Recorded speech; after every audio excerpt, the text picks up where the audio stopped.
وأرواحنا وسلفنا الصالح إلى حضرة النبي وآل النبي بسر الفاتحة. أعوذ بالله من الشيطان الرجيم. بسم الله الرحمن الرحيم. الحمد لله رب العالمين الرحمن الرحيم مالك يوم الدين. إياك نعبد وإياك نستعين اهدنا الصراط المستقيم صراط الذين أنعمت عليهم غير المغضوب عليهم ولا الضالين آمين. السلام عليكم ورحمة الله وبركاته. الحمد لله حمدا ينور به القلوب وينقيها به عن كل الشرور. أشهد أن لا إله إلا الله وحده لا شريك له استوى في علمه الشهادة والغيوب. وأشهد أن سيدنا ونبينا محمدا عبده ورسوله الحبيب المحبوب. اللهم صل وسلم وبارك على سيدنا محمد شافي العلال ومفرج الكروب وعلى آله وصحبه ومن إليه منسوب. سبحانك لا علم لنا إلا ما علمتنا إنك أنت العليم الحكيم. لا حول ولا قوة إلا بالله العلي العظيم. نوينا التعلم والتعليم والتدبر والتذكير والنفع والانتفاع والإفادة والاستفادة والحث على التمسك بكتاب الله وسنة رسول الله صلى الله عليه وسلم والدعاء إلى الهدى والدلالة على الخير ابتغاء وجه الله ومرضاته وقربه وثوابه. وقال المصنف رحمه الله تعالى ونفعنا بعلومه في الدارين آمين إلى أن قال كيف تخرق لك العواهد. Itu bisa takhriqu bisa tukhraku. Kaifa takhriqu laka al-awahid wa anta lam takhriq min nafsika al-awahid. Bapak Ibu jamaah majelis Masjid Ar-Rahman yang sama-sama dimuliakan oleh Allah. Alhamdulillah kembali di subuh Ahad ini dalam rutinitas kita bersama-sama dalam kajian agama, menuntut ilmu agama, mengambil daripada warisan Nabi kita Muhammad sallallahu alaihi wasallam yang merupakan warisan yang paling mulia, yang semuanya itu adalah berkat hidayah, taufik dan inayah Allah Jualah, sehingga kita dapat melaksanakannya baik diawali dari sholat subuh berjamaah tadinya hingga pada saat ini duduk niat i'tikaf sampai terbit matahari nantinya. Mudah-mudahan dengan sebab demikian Allah mengampuni dosa-dosa kita semuanya, dan juga tak terkecuali dosa mama abah kita, dosa keluarga kita, dosa jiran tetangga kita, sahabat kita, dan orang yang ikut andil ataupun berbuat baik dalam pembangunan dan takmir ini masjid, sedangkan mereka sudah berdahulu di alam barzakh. Mudah-mudahan rahmat dan ampunan juga tercurah kepada mereka semua. Amin Allahumma amin. Kemudian salawat dan salam kita sampaikan kepada baginda Rasulullah sallallahu alaihi wasallam beserta sahabat, kerabat beliau serta pengikut-pengikut beliau ila yaumil qiyamah. Ya Nabi, salam alaika. Ya Rasul, salam alaika. Ya Habib, salam alaika.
Al-Imam Syekh Ahmad bin Muhammad bin Athaillah As-Sakandari, beliau mengutarakan kalam hikmah yang selanjutnya, kaifa takhriqu lakal awaid, bagaimana kamu dapat merobek, takhriq, merobek. Apa yang dirobek? Kebiasaan.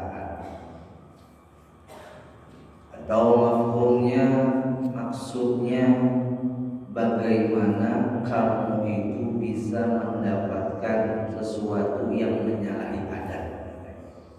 Artinya merobek adat kebiasaan untuk mendapatkan lawanannya, yaitu khariqul adat, yaitu menyalahi kebiasaan.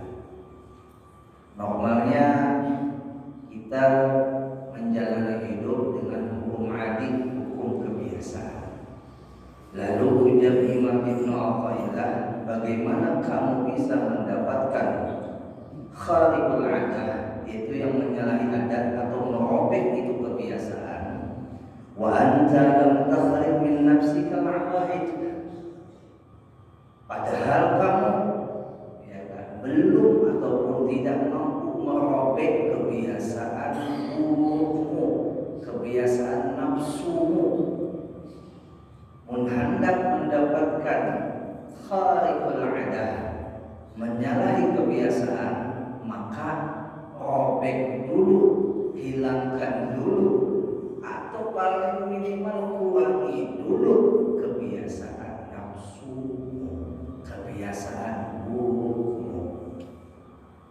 Hendak mendapatkan kelebihan yang tadinya banyak pandai kebiasaannya, kurangi kebiasaan banyak pandai.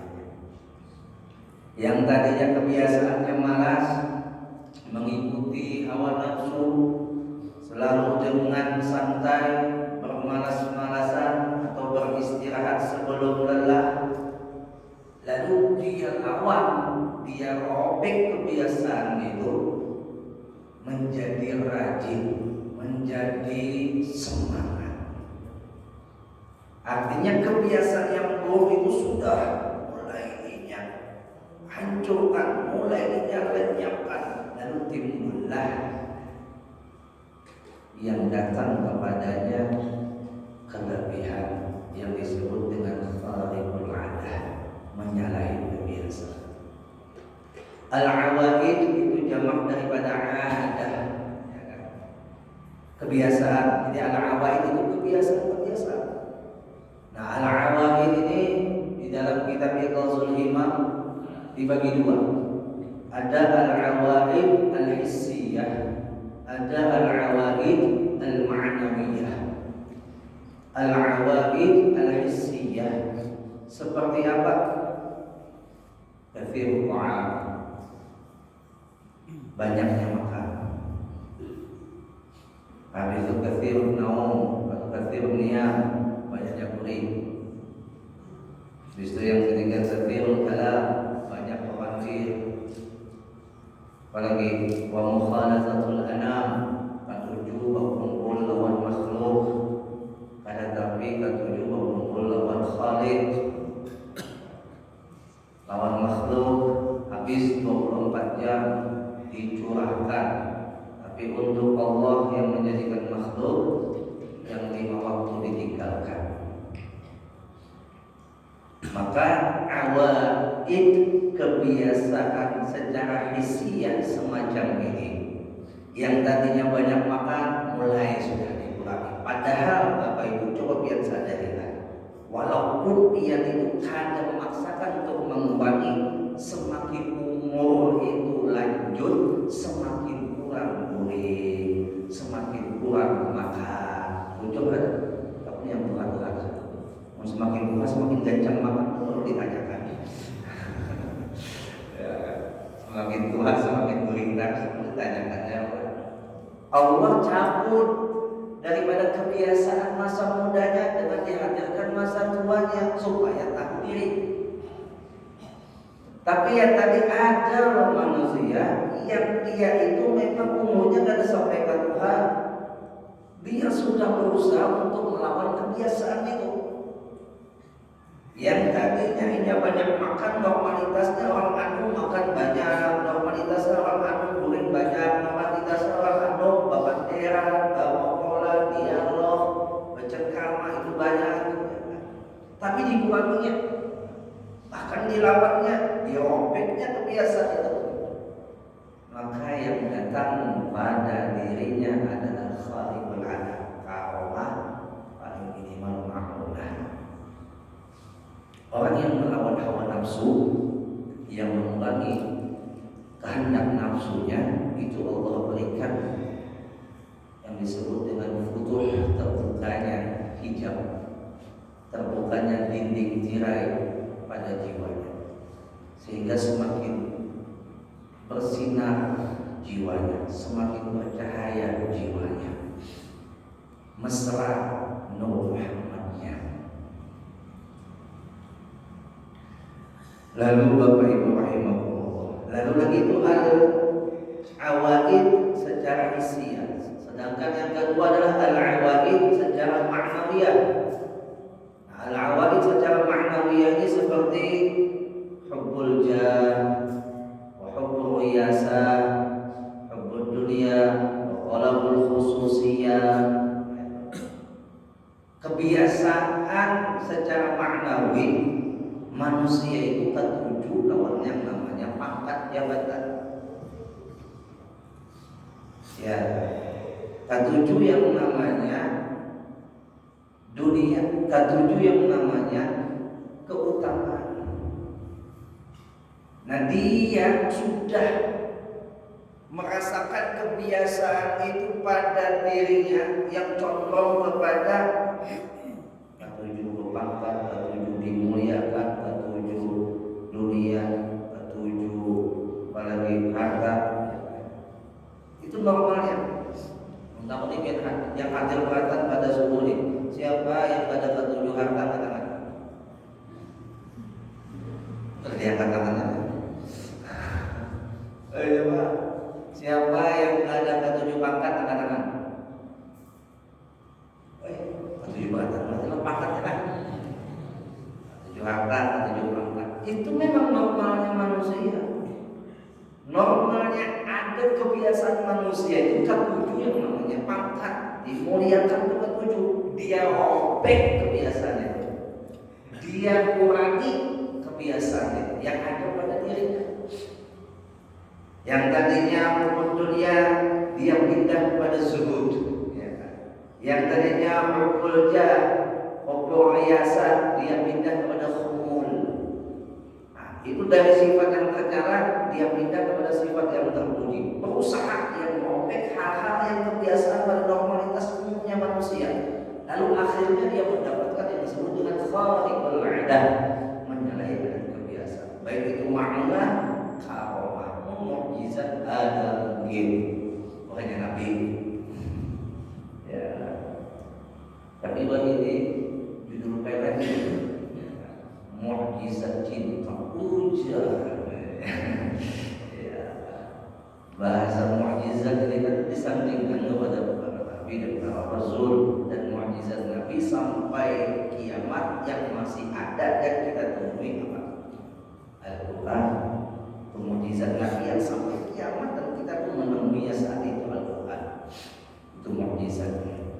Nah, kalau orang itu merobek kebiasaan buruknya, kebiasaan yang kada baiknya, kebiasaan nafsunya, maka dia akan mendapatkan kekhususian. Di dalam perkataan ulama, in aradtu an takuna a'malukum zakiyatan wa ahwalukum mardiyatan qallilul 'abaid faqallilul 'abaid.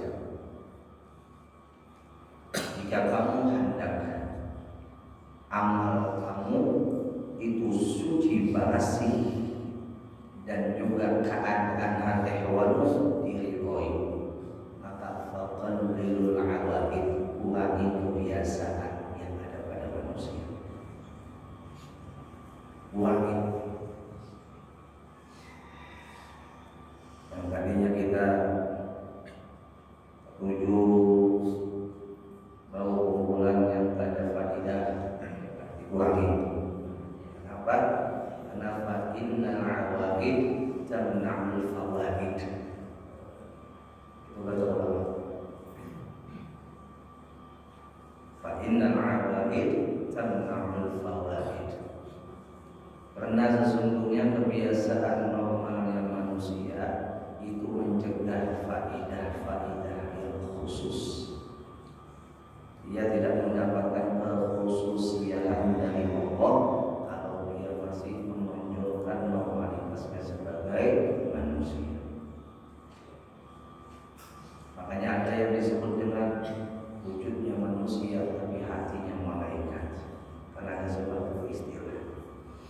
Kenapa? Karena sudah dia merobek kebiasaan kemanusiaan dalam jiwanya yang ketujuh, mengumpulkan harta ketujuh, yang namanya pangkat ketujuh, yang namanya makan dari secara isi, ketujuh, yang namanya memanggil. Maka yu'minu billahi wal yawmil akhir wal yaqul khairan aw yasmut. Kalau siapa beriman kepada Allah dan beriman kepada hari akhir, perkataan yang baik. Kalau ada kawan, diam. Yang tadinya banyak pandai, dia kurangi pandainya, kecuali manfaat dan baik.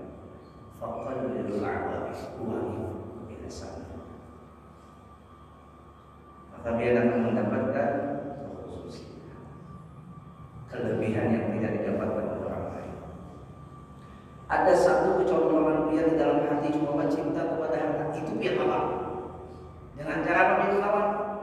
Yang paksa untuk sedekah, yang paksa untuk berbagi. Ada condong dia kepada pangkat, ya kan?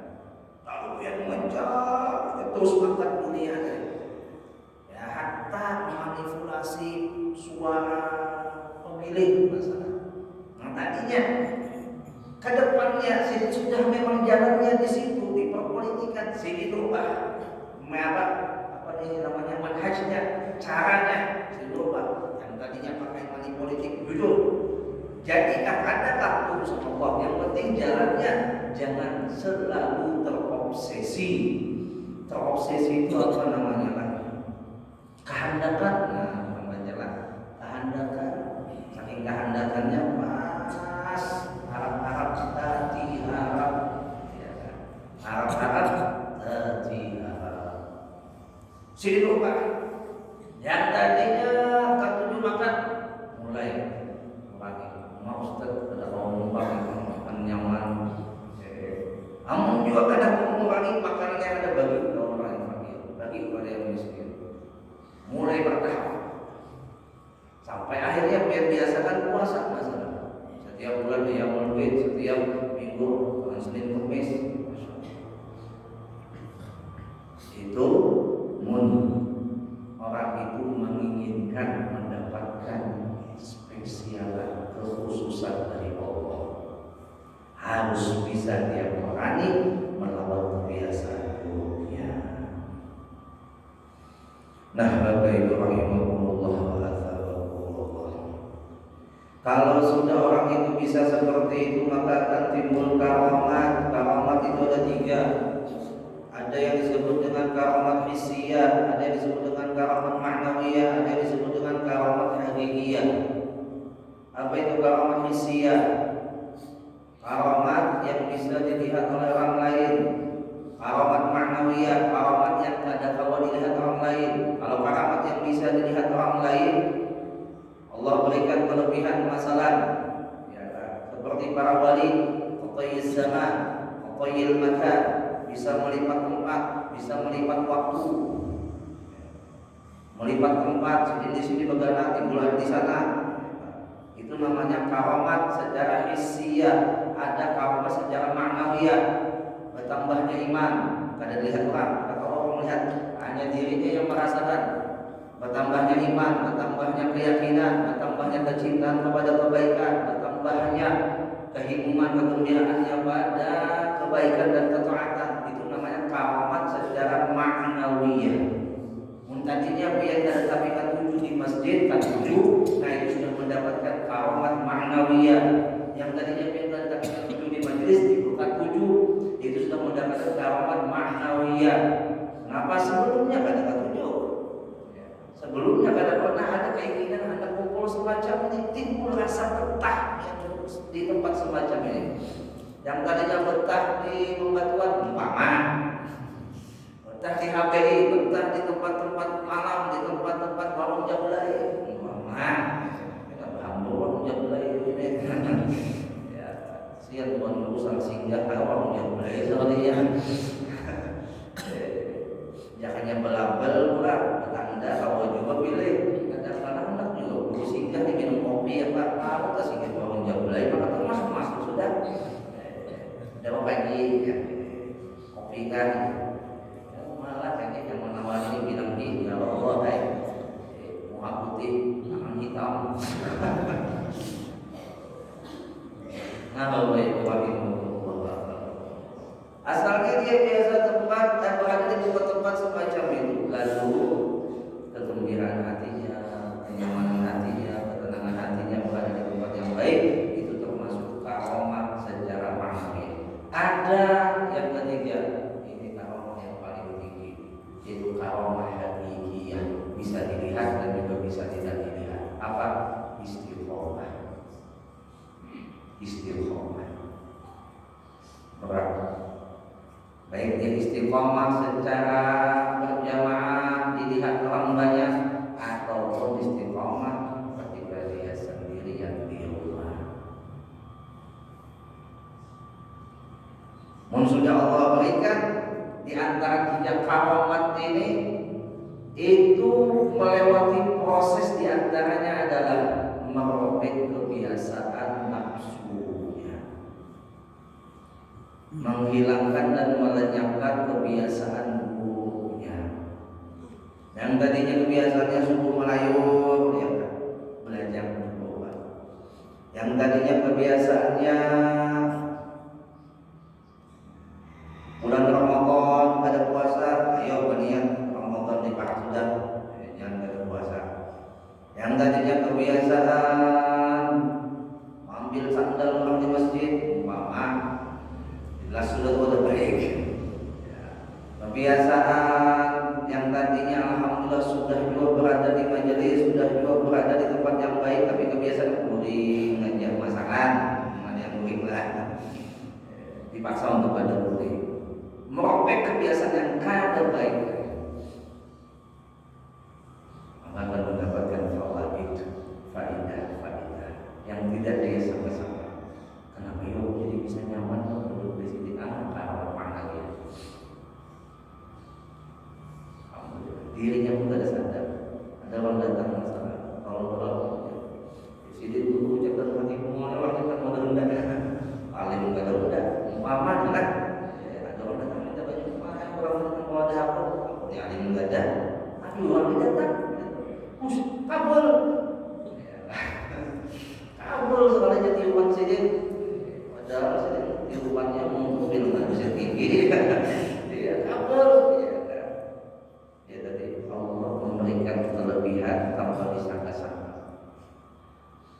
Kelebihan itu bisa datang mulai lagi halus, bisa setelah dewasa, bisa setelah mendekati umur atau setelah dia umur mendekati masa-masa akhir hayatnya.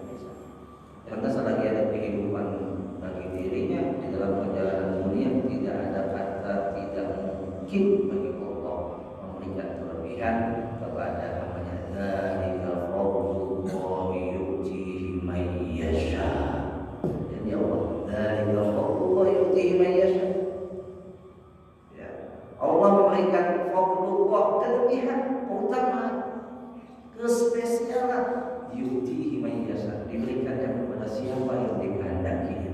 Di antara tanda-tanda yang dikehendaki Allah untuk mendapatkan kelebihan adalah merobek kebiasaan buruknya, merubah kebiasaan buruknya. Yang tadi kasar lawan laki mulai dirubah, lembut. Yang tadi laki pemukulan menjadi pemukulan. Belajar masalah kawasan kayak itu sampai mati dia itu harus sekian lama.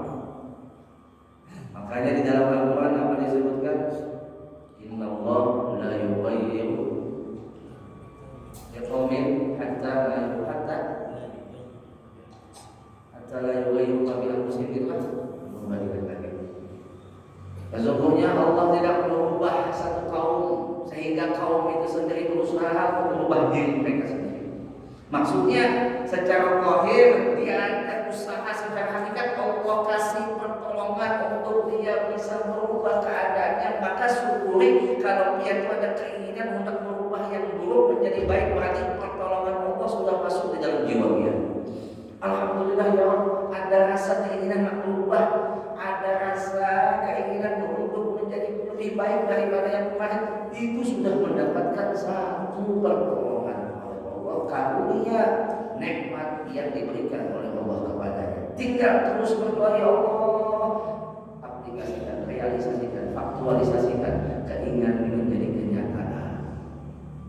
Akhirnya yang tadinya kada baik, pertolongan Allah datang kepada dirinya, dia merubah dirinya menjadi yang lebih baik. Mudah-mudahan Allah menjadikan diri kita menjadi yang lebih baik dari hari kemarin. Mudah-mudahan amin. Allahumma amin. Lalu lagi, kalau dia diberikan karomat tadi di antara 3 karomat, setidaknya ujar ulama, kalau kasyaf ma'nawiyah dia dapatkan, tapi kasyaf hisyah dia tidak mendapatkan, itu sudah cukup menjadi tanda akan usahanya yang mana Allah berikan pertolongan atas usahanya dalam merubah kebiasaan buruknya. Ada 2 yang diberikan yang disebut dengan futuh. Futuh itu diantaranya adalah kasyaf.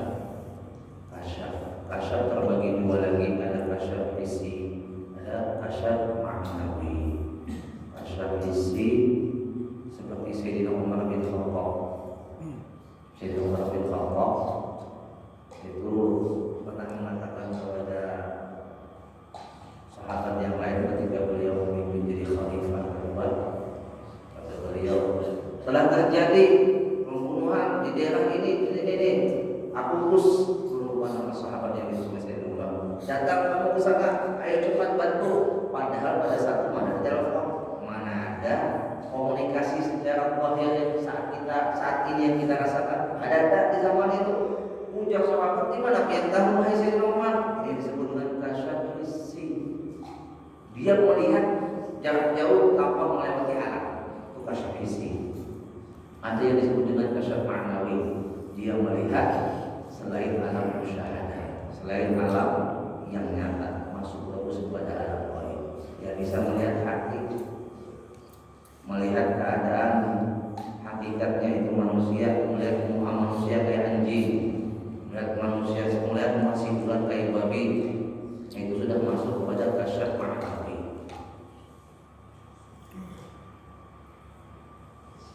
Iya, berbagai cara orang yang mendapatkan kasyaf ini untuk menstabilkan pandangan. Kenapa? Kemudian ada stabil, jadi kayak orang gila, jadi jadat, jadi maju. Teringat kisah aku kita sebelum mulai sebelum Sawalai Darussalam dan Jar Sidin, aku paling banyak kuat, sudah terbuka yang itu sih. Apa yang terbuka itu kasyaf tadi. Paksa aku melipat. Kenapa? Melihat orang telanjang kata, sudah terbuka, ini kan tidak boleh apa-apa. Allah yang hendak kita buka.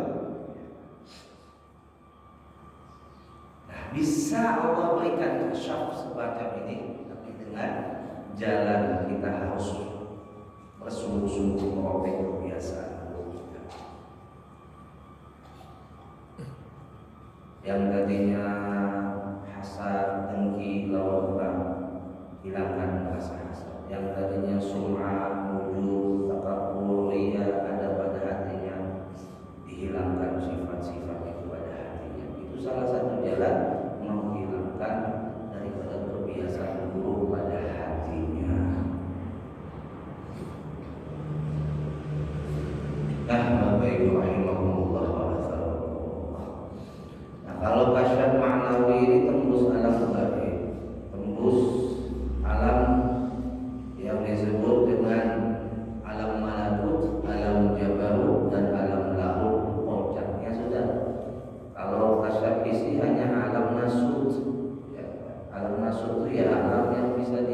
masing-masing, tapi dengan jarak yang tadinya sejak normalnya pada awal sampai kepada tempat itu dia bisa sampai. Kalau disebut dengan bahasa gizi. Syariat itu kan alamnya alam nasut, tarekat itu alam malakut, alam jabarut. Habis itu hakikat alam tarekat itu alam malakut. Habis itu hakikat alam jabarut dan ma'rifat itu alam lahut. Orang yang berjalan di jalan syariat ini hanya berada di alam nasut. Nasin wautan nasut ya. Kalau dia lengkapi dengan tarekat, dia sudah berjalan di alam malakut. Setelah tarekat, dia berada di alam jabarut, di alam Nur Muhammad. Hakikat alamnya Nur Muhammad. Habis alam Nur Muhammad di alam jabarut, naik kepada alam lahut, di alam sir namanya.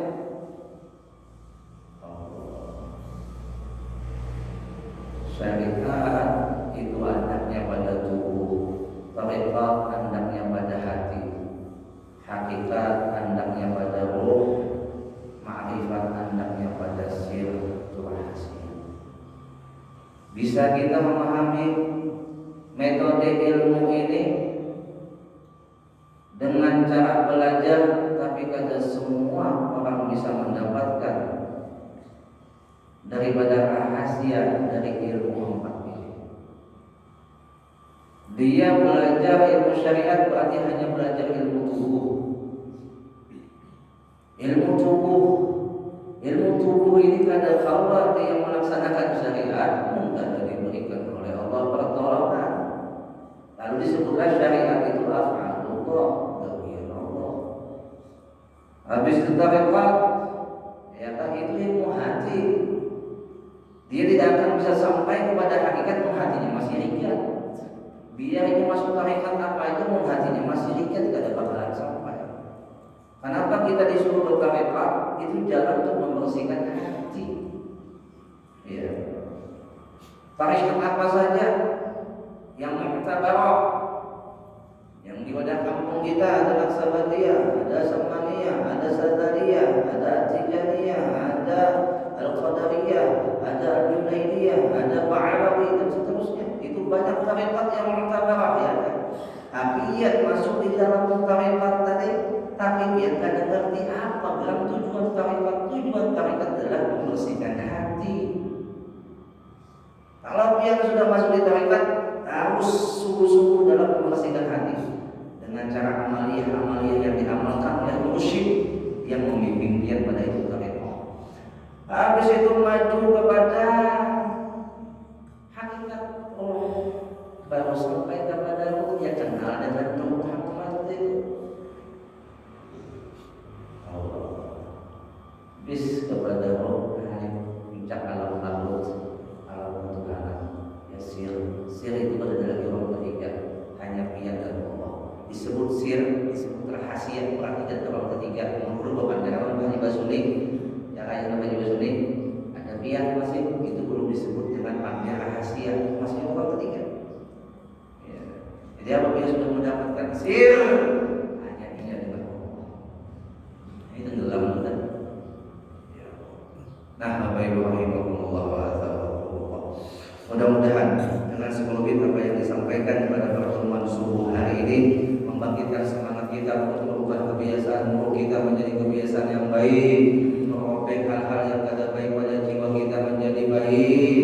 Yang tadinya malas, ayo kita tingkatkan semangat kualitas kita menghadapi perjalanan akhir daripada ini dunia, karena pintu untuk menggapai kebahagiaan hakiki adalah melewati kematian. Dan yang paling kita khawatirkan akbarul masaib, sebesar-besarnya musibah adalah su'ul khatimah. Mudah-mudahan jangan sampai kita ditimpakan yang namanya musibah su'ul khatimah. Mudah-mudahan Allah selamatkan kita daripada musibah su'ul khatimah, sehingga Allah wafatkan kita husnul khatimah ya Allah.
الصالحين